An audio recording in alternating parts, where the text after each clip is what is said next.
മടക്കയാത്രകൾക്ക് എന്തൊരു വെട്ടമാണ്. ജീവിതത്തെ സത്യത്തിൽ നിർവചിക്കുന്നത് കുറേ മടക്കയാത്രകളല്ലേ. ഒരുപക്ഷെ ഗൃഹാതുരത്വത്തിൻ്റെ സുഗന്ധമുള്ള വഴികളിലൂടെ ആദിമ നൈർമല്യത്തിൻ്റെ പുലരിവട്ടത്തിലേക്ക് നിങ്ങൾ മടക്കയാത്ര നടത്തുമ്പോൾ നിങ്ങൾ വീണ്ടും പിറക്കുന്നില്ലേ? എന്നെ കേൾക്കുന്ന പ്രിയപ്പെട്ട ചങ്ങാതി, ഇടയ്ക്കൊക്കെ മടക്കയാത്രകൾ തീർച്ചയായിട്ടും വേണം.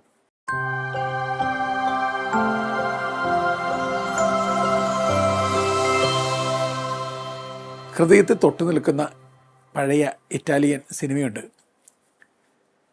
ചെറുപ്രായത്തിൽ തന്നെ അതിസമ്പന്നനായി മാറിയ യുവാവ് നേരായ വഴിയിലൂടെ അല്ല പണം സമ്പാദിച്ചത്. കവർന്നും ചോർത്തിയും ഒരുപാട് പണക്കാരനായി മാറിയ ഒരുവൻ. പക്ഷേ കാറ്റത്ത് പറക്കുന്ന പതിര് പോലെയാണ് അവൻ്റെ ജന്മം. കെട്ട ജന്മമെന്ന് വേണമെങ്കിൽ പറയാം. ഒരു ഉച്ചനേരത്ത് അവൻ മുന്തിയ ഹോട്ടലിലെ ബാൽക്കണിയിൽ നിൽക്കുമ്പോൾ ഏതോ പള്ളിയിൽ നിന്നും തുടങ്ങിയ പട്ടണ പ്രദക്ഷിണം അവൻ കാണുന്നു. അയാൾക്ക് അപരിചിതനായ ആളുകളാണ് അവിടെയുള്ളത്. അവർ ഉച്ചത്തിൽ ആവേ മരിയ പാട്ട് പാടുന്നുണ്ട്. അയാൾ ആ പാട്ട് കേട്ടങ്ങനെ നിൽക്കുമ്പോൾ പെട്ടെന്ന് അയാൾ കണ്ണ് നിറഞ്ഞവനായി, കണ്ണ് തുറന്നവനായി. കാരണം പെട്ടെന്ന് അയാൾ അമ്മയോർത്തു. അമ്മയുടെ കൈപിടിച്ച് പ്രദക്ഷിണ വഴിയിലൂടെ നടന്നതും ആവേ മരിയ പാട്ട് പാടിയതും നിഷ്കളങ്കതയോടുകൂടി അമ്മയെ ഉള്ളിൽ പേറിയതൊക്കെ ഓർത്തയാൾ കരഞ്ഞു. പിന്നെ അപ്രതിരോധ്യമായ ഒരു ഓർമ്മപ്പെടുത്തൽ. അയാൾ ഓടി അകത്തേക്ക് കയറി ഭംഗിയായി അടക്കി വച്ചിരിക്കുന്ന പെട്ടികൾക്ക് നടുവിൽ അയാളുടെ ഒരു തുകൽപ്പെട്ടിയുണ്ട്. അതയാൾ തുറന്നു. അകത്ത് അലക്ഷ്യമായിട്ടിട്ടിരിക്കുന്ന ഒരു പഴയ കൊന്ത അത് അയാൾ കയ്യിലെടുത്തു. അയാൾക്ക് ഒരേ സമയം കരച്ചിലും ചിരിയും വന്നു. ചിരി വന്നതിന് കാരണമുണ്ട്. അമ്മ അത് അയാൾക്ക് നൽകിക്കൊണ്ട് പറഞ്ഞു, പാപ സാഹചര്യം വരുമ്പോൾ ഈ കൊന്തയുടെ കുരിശുരൂപം നെഞ്ചോട് അമർത്തണം, പിന്നെ തെറ്റാൻ പറ്റില്ല മോനെ. അയാളിപ്പോൾ പാപച്ചേറ്റിൽ കഴുത്തറ്റം താഴ്ന്നിരിക്കുകയാണ്.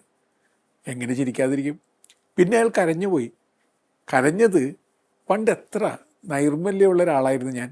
എല്ലാം പോയില്ലേ, സകല വെട്ടവും പോയി, ഇരുട്ട് മാത്രം.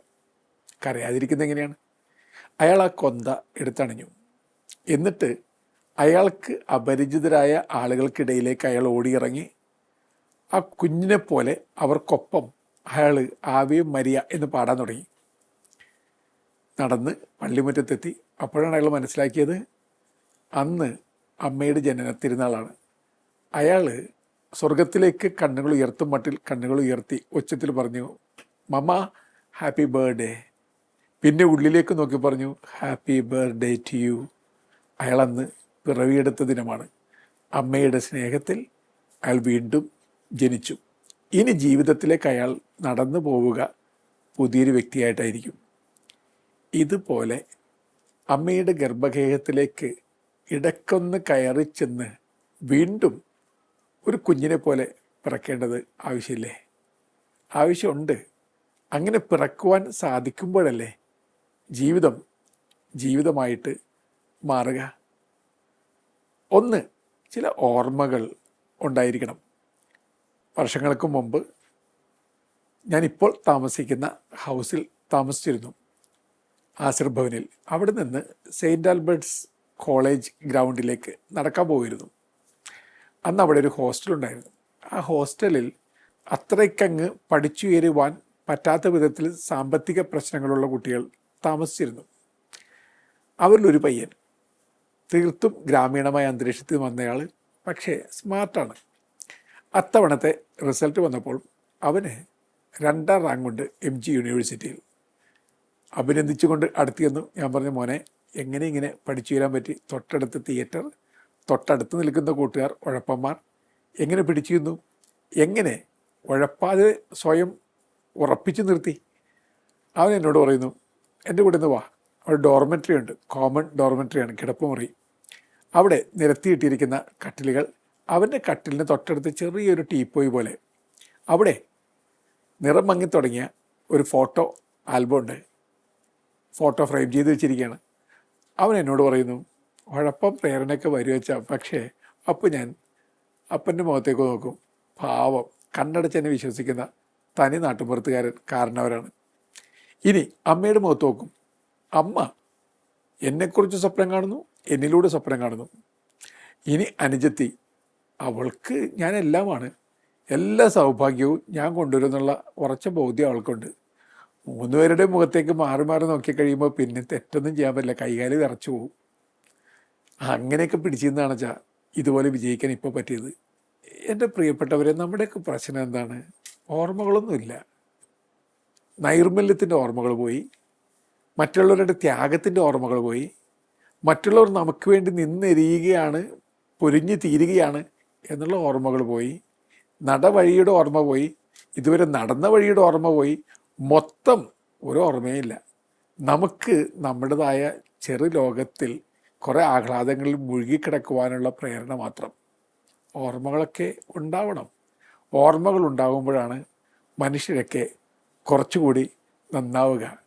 അങ്ങനെയാണെങ്കിൽ അങ്ങനെ ഒരു തിരിഞ്ഞു നോട്ടവും തിരിച്ചു നടത്തവും നമ്മുടെ ജീവിതത്തിൽ ഉണ്ടാകുമ്പോഴല്ലേ നമ്മളൊക്കെ മനുഷ്യരായി മാറുക. ഇത് നിങ്ങളുടെ ചിന്തയാക്കി മാറ്റുക. വഴിയിലേക്ക് ഇടയ്ക്ക് നോക്കണം. വഴികളിലൊക്കെ ഇപ്പോൾ കാടും പടലവുമാണ്. ഖരാബോ തിമാരോ എന്നൊരു പ്രയോഗമുണ്ട് ആഫ്രിക്കൻ നാട്ടുഭാഷകളിലൊന്നിൽ. അതിൻ്റെ അർത്ഥം നടവഴിയിൽ പുല്ലുണ്ടോ എന്നാണ്. അതായത് ആരുടെയെങ്കിലും ജീവിതം അത്ര ക്രമത്തിലല്ല എന്ന് മനസ്സിലാക്കി കഴിയുമ്പോൾ ചോദിക്കപ്പെടുന്ന ചോദ്യമാണ്, ഖരാബോ തിമാരോ, നടവഴിയിൽ പുല്ലുണ്ടോ? അതിൻ്റെ അർത്ഥം എന്താണെന്നറിയോ? ദൈവത്തിലേക്കും മനുഷ്യരിലേക്കും നീളുന്ന വഴികളിലൊക്കെ ഇവ പുല്ലാണോ, കാടും പടലവുമാണോ? എങ്കിൽ ക്ലിയർ ചെയ്യുക. യാത്ര കുറച്ചുകൂടി സുന്ദരമാകണമെന്നുണ്ടെങ്കിൽ കാടും പടലവും ഇല്ലാതാക്കണം. ഖരാബോ തിമാരോ ഓർമ്മപ്പെടുത്തലാണ്. നിങ്ങൾ സ്വയം ഒന്ന് ചോദിക്കണം, നടവഴിയിൽ പുല്ലുണ്ടോ? ആരും അങ്ങോട്ടും ഇങ്ങോട്ട് സഞ്ചരിക്കാത്തത് കൊണ്ട് ഹൃദയത്തിൽ നിന്നും ഹൃദയത്തിലേക്ക് നീളുന്ന വഴികളിലൊക്കെ കളകളാണ്. അവിടെ നടക്കുവാൻ പറ്റാത്ത ഒരവസ്ഥ വന്നു ചേർന്നിരിക്കുകയാണ്. ആ ദൈവത്തിലേക്കുള്ള വഴിയായാലും മനുഷ്യരിലേക്കുള്ള വഴിയായാലും നമ്മിലേക്ക് തന്നെയുള്ള വഴിയായാലും എല്ലായിടത്തും കളകളാണ്. കളകളൊക്കെ മാറ്റിക്കളഞ്ഞാലല്ലേ നടവഴി ഉത്തമ വഴിയായിട്ട് മാറുകയുള്ളൂ. സുഭാഷിതങ്ങളിലൊരു ഓർമ്മപ്പെടുത്തലുണ്ട്, നീ ഇപ്പോൾ നടക്കുന്ന വഴി നടക്കേണ്ട വഴിയാണെന്ന് കൃത്യമാക്കുക. ഉത്തമ വഴിയാണെന്ന് അത് കൃത്യമായിട്ട് മനസ്സിലാക്കിയെടുക്കുക. ഉത്തമ വഴി അല്ലെങ്കിൽ ഉത്തമ വഴിയിലേക്ക് തിരികെ നടക്കുക. ഇത് നല്ലൊരു ഓർമ്മപ്പെടുത്തൽ തന്നെയാണ്. ആ ഓർമ്മപ്പെടുത്തൽ ഹൃദയപൂർവ്വം ഒന്ന് സ്വീകരിക്കാവുന്നേ ഉള്ളൂ. പിന്നെ അടുത്തൊരു കാര്യം, നിങ്ങളുടെ ജീവിതം ഒരു ഫുൾ സ്റ്റോപ്പല്ല, ഒരു കുത്തും കോമയാണ്. ചില നേരങ്ങളിൽ നമുക്ക് തോന്നില്ലേ എല്ലാം തീർന്നു. അപ്പോൾ ദൈവമുള്ളി പറയും എല്ലാം തുടങ്ങാവുന്നേ ഉള്ളൂ. എല്ലാം തീർന്നുവെന്ന് നമ്മൾ തന്നെ പറയുമ്പോൾ ദൈവം സ്നേഹത്തോടെ പറയുന്നു നല്ലതെല്ലാം വീണ്ടും തുടങ്ങാവുന്നേ ഉള്ളൂ. ജീവിതത്തിൽ എന്തും ഏതും വീണ്ടും തുടങ്ങാവുന്നേ ഉള്ളൂ. നിങ്ങൾ ആലോചിച്ച് നോക്കുക, ചില നേരങ്ങളിൽ എല്ലാം തീർന്നുവെന്ന് നിങ്ങൾ കരുതിയിരിക്കുന്ന സമയത്ത് പെട്ടെന്ന് ഏതൊക്കെ വാതിൽ തള്ളി തുറക്കപ്പെടുകയാണ്. നിങ്ങൾ ഭഗ്നാശരായിട്ട് അടഞ്ഞ വാതിലുകൾക്ക് മുമ്പിൽ നിന്നുകൊണ്ട് കണ്ണീരൊലിപ്പിക്കുമ്പോൾ ദൈവം പറയുന്നുണ്ട്, ഈ അടഞ്ഞ വാതിലിലേക്ക് ഒരുപാട് നോക്കല്ലേ, തുറക്കാൻ സാധ്യതയുള്ള വാതിലുകളിലേക്ക് നോക്കൂ. ഇവിടെ നമ്മുടെ പ്രശ്നം എന്താണ്? നമ്മളെല്ലാം തീർന്നു എന്ന് പറഞ്ഞുകൊണ്ട് അടഞ്ഞ വാതിലുകളിലേക്ക് നോക്കുന്നു. അടഞ്ഞ വാതിലുകളിലേക്ക് മാത്രം നോക്കുമ്പോൾ എൻ്റെ പ്രിയപ്പെട്ട ചങ്ങാതി, നിങ്ങളൊരു അടഞ്ഞ അധ്യായമായി മാറുകയാണ്. നിങ്ങളല്ലേ അങ്ങനെ നിങ്ങളെ തന്നെ അടഞ്ഞ വ്യക്തിയാക്കി മാറ്റുക. മനഃശാസ്ത്രം പറയുന്നൊരു കാര്യമുണ്ട്, എപ്പോഴും നിങ്ങളുടെ വീട്ടിൽ അടഞ്ഞ വാതിലുകളുണ്ടെങ്കിൽ അടഞ്ഞ വാതിലുകൾക്കുള്ളിൽ അടഞ്ഞ ജീവിതങ്ങളുണ്ടാവും, ജീർണ സംസ്കാരം ഉണ്ടാവും. അതുകൊണ്ട് എപ്പോഴും അടഞ്ഞ വാതിലുകൾക്കുള്ളിൽ അടച്ചിട്ട ജീവിതം പോലെ, തളം കെട്ടിയ ദുഃഖം പോലെ, വല്ലാതെ മൗനം ആർന്നിരിക്കുന്ന എന്തൊക്കെയോ പോലെ ജീവിക്കരുത്. അവിടെ നിന്ന് എഴുന്നേറ്റ് വരണം. ഒരാൾ ദൈവത്തോട് പറയുകയാണ്, ദൈവമേ നീ എന്തേ എൻ്റെ ജീവിതം ഇങ്ങനെ ഇരുട്ടുള്ളതാക്കി മാറ്റി? ദൈവം ചിരിച്ചിട്ട് പറഞ്ഞ്, ആരാടാ വാതിലടച്ചത്? നീയാണോ ഞാനാണോ? നീ അകത്ത് നിന്ന് ലോക്ക് ചെയ്തിരിക്കുകയാണ്. നീ ഇരുട്ടുമുറിയാക്കി മാറ്റിയത് നീയാണ്. നീ അകത്ത് നിന്ന് ലോക്ക് ചെയ്തിട്ട് വെട്ടവും ഇടാതെ നീ എങ്ങനെ ഇരിക്കുകയാണ്? എൻ്റെ മോനെ തുറക്കത്, എന്നിട്ട് പുറത്തേക്ക് വരിക. പുലരുവട്ടം നിന്നെ കാത്തിരിക്കുന്നുണ്ട്, പുലരുവട്ടത്തിനപ്പുറത്ത് ഞാനും ഉണ്ട്. ഇതല്ലേ സത്യം എന്ന് പറയുന്നത്. അതുകൊണ്ടൊരു ഫുൾ സ്റ്റോപ്പാണെന്ന് പറയരുത്. ഗുരുവിൻ്റെ മുമ്പിൽ ഒരാൾ ചെന്ന് പറയുകയാണ്, എൻ്റെ ജീവിതം കുത്തഴിഞ്ഞ പുസ്തകം പോലെയാണ്. ഗുരു വളരെ ശാന്തമായിട്ട് പറഞ്ഞു, എടാ മോനെ, കുത്തഴിഞ്ഞ പുസ്തകം നേരെയാക്കാൻ ഒരു ചരട് പോരെ. ശരിയാണ്, കുത്തഴിഞ്ഞ പുസ്തകം നേരെയാക്കാൻ ഒരൊറ്റ ചരട് മതി. അത് പ്രാർത്ഥനയുടെ ചരടാകാം, സ്നേഹത്തിൻ്റെ ചരടാകാം, വിശ്വസ്തതയുടെ ചരടാകാം, പുതിയ തുടക്കത്തിൻ്റെ ചരടാകാം, ക്ഷമയുടെ ചരടാകാം, കഠിന അധ്വാനത്തിൻ്റെ ചരടാകാം. അതുകൊണ്ട് എന്നെ കേൾക്കുന്ന എൻ്റെ പ്രിയപ്പെട്ട സുഹൃത്തെ, ഫുൾ സ്റ്റോപ്പ് അല്ല, എല്ലാം വീണ്ടും നന്നായി തുടങ്ങാവുന്നേ ഉള്ളൂ. അങ്ങനെ നിങ്ങളോട് തന്നെ ഒന്ന് പറഞ്ഞുകൊണ്ട് ജീവിതത്തെ ഒന്ന് പുതുക്കിയെടുക്കാനായിട്ട് ആത്മാർത്ഥമായിട്ട് ശ്രമിക്കുക. ഇനി മടക്കയാത്ര നടത്താൻ നിങ്ങൾ ആഗ്രഹിക്കുമ്പോൾ നിങ്ങൾ ഒരു ഇവാലുവേഷനൊക്കെ നടത്തും. അറിയാതെ ഊർന്നു പോയ ഒരുപാട് കാര്യങ്ങളുണ്ടെന്ന് സങ്കടത്തോടെ നിങ്ങൾ ചിന്തിക്കും. സങ്കടത്തോടെ ചിന്തിക്കുക, പക്ഷെ അത് കടുത്ത റിഗ്രറ്റിൻ്റെ ഒരു കോംപ്ലക്സ് ആക്കി മാറ്റരുത്. അതായത് എല്ലാം ഊർന്നു പോയി, ഇനി തുടങ്ങാൻ പറ്റില്ല, അങ്ങനെ ചിന്തിക്കരുത്. അറിയാതെ ഊർന്നു പോയതൊക്കെ തിരികെ എടുക്കാവുന്നേ ഉള്ളൂ. നേഴ്സറി ക്ലാസ്സിൽ പണ്ട് പഠിപ്പിച്ചിരുന്ന റിതമാറ്റിക് ആയിട്ടുള്ള കവിതയുണ്ട്, സ്വർണ്ണത്തൂവലുള്ള കിളി. അതിങ്ങനെ പറക്കുമ്പോൾ ആകാശത്തിങ്ങനെ സ്വർണ്ണ തിളക്കമാണ്. അതീവ സൗന്ദര്യമാർന്ന ആ ചിറകുകൾ കണ്ട് മോഹിച്ച കച്ചവടം മാത്രം അറിയാവുന്ന ഒരാൾ, അയാൾ സ്നേഹഭാവത്തിൽ ഈ കിളിയെ സമീപിക്കുന്നു. കിളിയെ, നിൻ്റെ സ്വർണ്ണത്തൂവലുകൾ ഒന്ന് കടന്നരുമോ?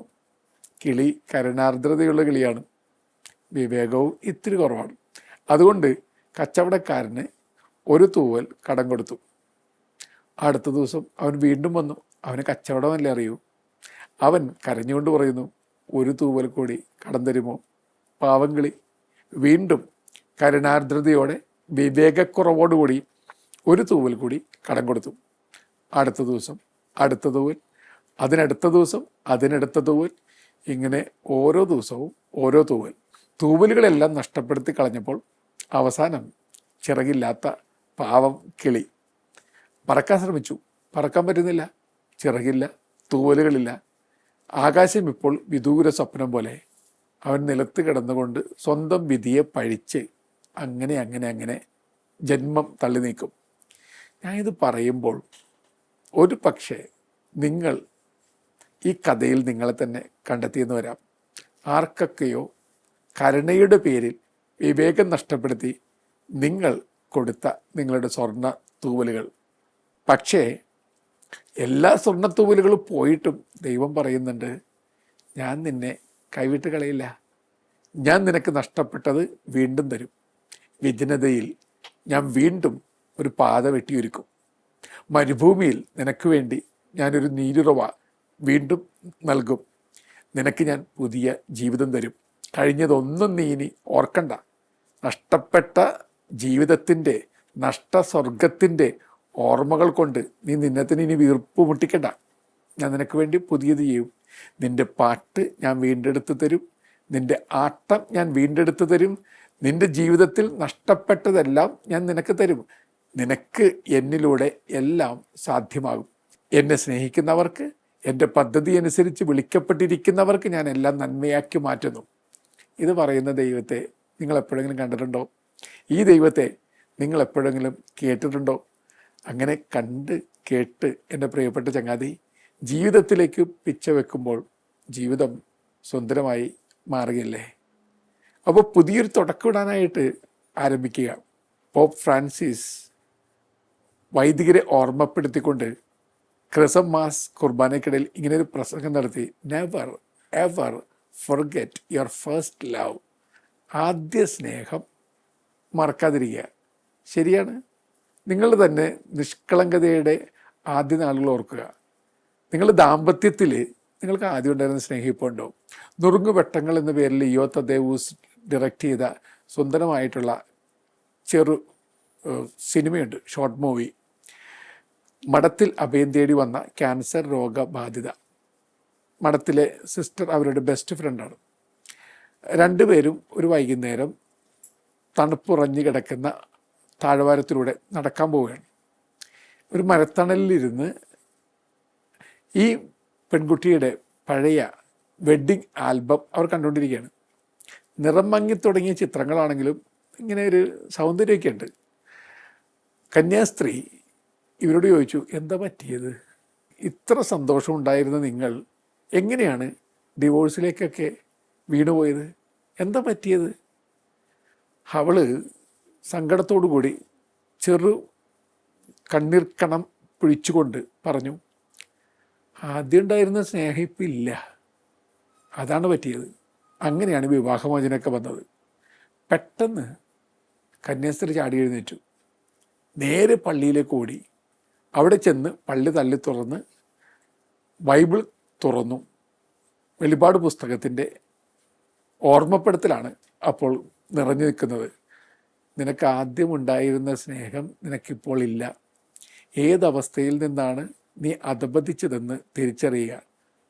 ആ അവസ്ഥയിലേക്ക് നീ തിരികെ പോവുക, അല്ലെങ്കിൽ ദീപപീഠം നിന്റെ മുന്നിൽ നിന്നും ഞാൻ എടുത്തു മാറ്റും.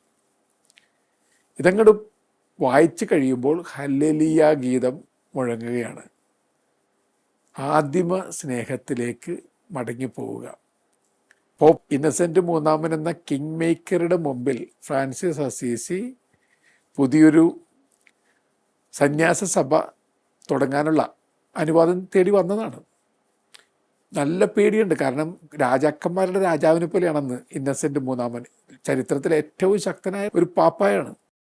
അദ്ദേഹത്തിന് മുന്നിൽ വിറങ്ങലിച്ച് നിന്ന് ലാറ്റിനിൽ എഴുതിയ നിയമാവലി വായിക്കാൻ പോലും പറ്റാതെ അദ്ദേഹം വിഷമിച്ചു പോയി. പക്ഷെ പിന്നീട് പരിശുദ്ധാത്മാവിൻ്റെ പ്രേരണ കൊണ്ട് ആദിമ നൈർമല്യത്തെക്കുറിച്ച്, ദൈവത്തിൽ ആശ്രയിച്ചുകൊണ്ടുള്ള കുഞ്ഞുങ്ങളുടേത് പോലുള്ള ജീവിതത്തെക്കുറിച്ച്, പക്ഷികളുടേത് പോലുള്ള ജീവിതത്തെക്കുറിച്ച് അദ്ദേഹം ഒരു പ്രസംഗം പറഞ്ഞു. ആ പ്രസംഗം കേട്ട് എല്ലാവരും ക്ഷുഭിതരായി അദ്ദേഹത്തെ പുറത്താക്കി. പക്ഷേ ഇന്നസെൻ്റ് മൂന്നാമൻ പാപ്പ പെട്ടെന്ന് ഓർത്തെടുത്തു, തലേ ദിവസം രാത്രിയിൽ താൻ സ്വപ്നത്തിൽ കണ്ട വീണുപോകുന്ന പള്ളിയെ താങ്ങി നിർത്തുന്നയാൾ ഈ ഫ്രാൻസിസ്കോ തന്നെയാണ്. തിരിച്ചു വിളിച്ചവരെ. എന്നിട്ട് ഫ്രാൻസിസ് അസീസിയുടെ പാദം തൊട്ട് വന്ദിച്ചു. അദ്ദേഹം പറയുന്നൊരു കാര്യമുണ്ട്, in our preoccupation with original sin we forget the original innocence. ഉത്ഭവ പാവത്തെക്കുറിച്ചൊക്കെയുള്ള ഒരുപാട് ചിന്തകളിൽ കുടുങ്ങിക്കിടന്നപ്പോൾ ഉത്ഭവ നിഷ്കളങ്കത മറന്നുപോയി. Original innocence. ആ ഒറിജിനൽ ഇന്നസെൻസിലേക്ക് മടങ്ങിപ്പോകാനുള്ള ഒരു ആഹ്വാനം ഈ പാപ്പയ്ക്ക് നൽകുകയാണ്. ആ ആഹ്വാനം സ്വീകരിച്ചു കഴിഞ്ഞപ്പോൾ ഒരാൾ പെട്ടെന്ന് ആദിമ നൈർമല്യത്തിൻ്റെ പുലരിവട്ടത്തിലേക്ക് സഞ്ചരിക്കുകയാണ്. ഇന്നസെൻ്റ് മൂന്നാമൻ എല്ലാവരുടെയും മുമ്പിൽ വെച്ച് പറയുന്നുണ്ട്, ഞാനും നിന്നെപ്പോലെ തുടങ്ങിയ ആളാണ്. പതുക്കെ പതുക്കെ ഔദ്യോഗിക ജീവിതത്തിൻ്റെ തിരക്കുകൾക്കിടയിൽ, വല്ലാത്ത ഒരുക്കങ്ങളുടെ ഞെരുക്കങ്ങൾക്കിടയിൽ മറക്കാൻ പാടില്ലാത്തൊക്കെ മറന്നുപോയി. അതാണ് പ്രശ്നം. ആദിമ നൈർമല്യം വിട്ടുപോയി, അതിലേക്ക് യാത്ര നടത്തണം. എന്നെ കേൾക്കൊണ്ടിരിക്കുന്ന പ്രിയപ്പെട്ട സുഹൃത്തെ, നമ്മളൊക്കെ തിരക്കുകൾക്കിടയിലും ഞെരുക്കങ്ങൾക്കിടയിലും പിരിമുറുക്കങ്ങൾക്കിടയിലും പെട്ടുപോകുന്നവരാണ്. അങ്ങനെ പെട്ടുപോകുന്ന നമ്മളിൽ തന്നെ നിഷ്കളങ്കത കൈവിട്ട് കളയും. ഒരു നിഷ്കളങ്കതയില്ലാതെ, നിർമ്മലതയില്ലാതെ, സന്തോഷമില്ലാതെ ഇങ്ങനെ പോയിക്കൊണ്ടിരിക്കുന്നതിന് എന്താ അർത്ഥമുള്ളത്? അതുകൊണ്ട് ഇടയ്ക്കിടയ്ക്ക് മടക്കയാത്രയ്ക്ക് വേണ്ടി സമയം കണ്ടെത്തണം. ഏറെ തിരക്കൊഴിച്ച് ഓടിക്കൊണ്ടിരിക്കുന്ന നിങ്ങൾ സ്ലോ ഡൗൺ ആണ്. ഇടയ്ക്ക് ഒരു പാട്ടുണ്ടല്ലോ, slow down because the life's music is very slow. ജീവിതത്തിൻ്റെ ഈണമെന്നുള്ളത്, താളമെന്നുള്ളത് ദ്രുതതാളമല്ല, വളരെ സ്ലോ ആയിട്ടുള്ള താളമാണ്. അങ്ങനെയാണ് കുറച്ചും കൂടി സ്ലോ ഡൗൺ ആവുക. ഇത് മനസ്സിലാക്കിക്കൊണ്ട് നിങ്ങളിങ്ങനെ ജോലിയിൽ മാത്രം ശ്രദ്ധിക്കുന്ന ഒരാളാണെന്ന് വിചാരിക്കുക. ഇടയ്ക്കൊരു ദിവസം ഒന്ന് വെറുതെ പുറത്തേക്ക് ഇറങ്ങുക. നിങ്ങൾ വലിയ യാത്രക്കൊന്നും പോകണമെന്നില്ല. ഒരല്പം നേരം അടുത്തുള്ളൊരു അരുവിയുടെ അടുത്ത് പോയി ഒന്നിരിക്കാൻ പാടില്ലേ? കാറ്റ് എന്ന് തലോടാൻ അനുവദിച്ചുകൂടെ? അതൊക്കെ ചെയ്തുകൂടെ? അതൊക്കെ ചെയ്തു കഴിയുമ്പോൾ ജീവിതം കുറേ കൂടി മാറുമെന്ന് തിരിച്ചറിയാൻ നമുക്ക് പറ്റില്ലേ? ഡയോജനീസിൻ്റെ മുമ്പിൽ അലക്സാണ്ടർ ദ ഗ്രേറ്റ് വന്നിരിക്കുകയാണ്.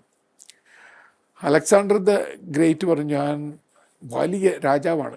അപ്പോൾ ചരിത്രകാരന്മാർ അലക്സാണ്ടർ ദ ഗ്രേറ്റ് എന്ന് അപ്പോഴേ കൂട്ടിച്ചേർത്തിട്ടുണ്ട്. ഡയോജനീസ് പറഞ്ഞു, നിന്നെ എങ്ങനെ ഗ്രേറ്റ് എന്നൊക്കെ വിളിക്കാൻ പറ്റുക? കാരണം നീ തീർത്ത കൊട്ടാരത്തിൽ സ്വസ്ഥതയോടെ നീ ഉറങ്ങിയിട്ട് എത്ര ആളായി?